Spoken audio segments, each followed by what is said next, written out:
What's up guys, you're watching the Sid Gamings, and today we are going to talk about the error CE-34861-2. It's a PSN sign-in issues. So firstly, just go to the settings, and here you have the PlayStation status network services. You just check the status services, they're working up and good. Sometimes the server is down, that's why it's not working.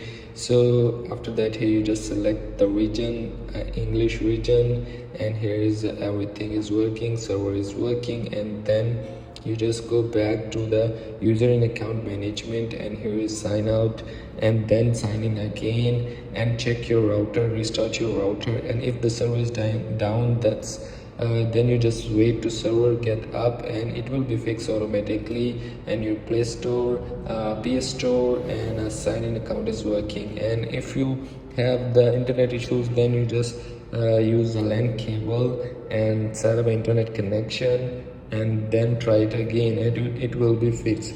So that's how, that simply you can fix it.